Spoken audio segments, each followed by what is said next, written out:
Pessoal, a gente falou um pouquinho sobre a frase, agora a gente vai falar sobre oração. O que é uma oração? Oração também é uma frase? Sim, também é uma frase.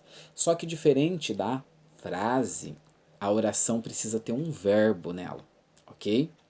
Olha só os exemplos que eu trouxe aqui. São esses, ó. O primeiro aí de cima está dizendo assim: corra. Corra vem do verbo correr. Então, ela é uma oração composta apenas de um verbo. Tá vendo? Então, ela é uma oração.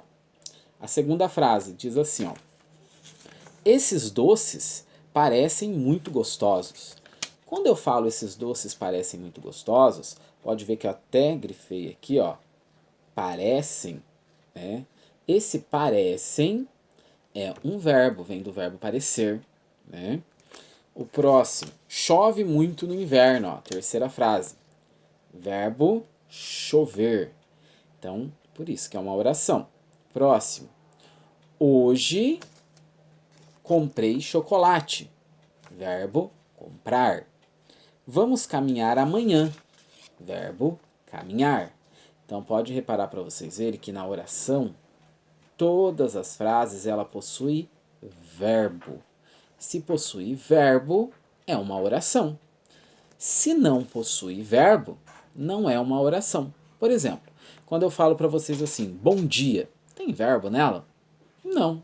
Por quê? Não existe o verbo bom diar. Existe? Não existe. Então, por isso, é uma frase.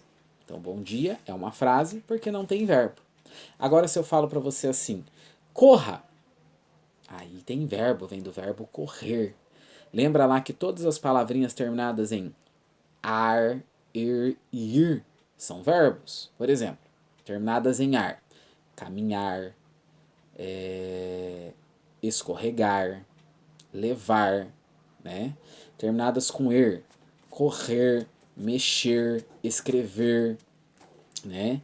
Terminadas com ir, o próprio ir de andar, né, de ir em algum lugar é um verbo.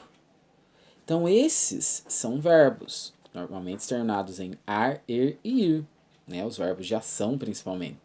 Aí a gente vai ter os verbos de estado, os verbos fenômenos da natureza, né? Mas a gente vai falar um pouquinho sobre verbo depois, só para vocês entenderem, tá?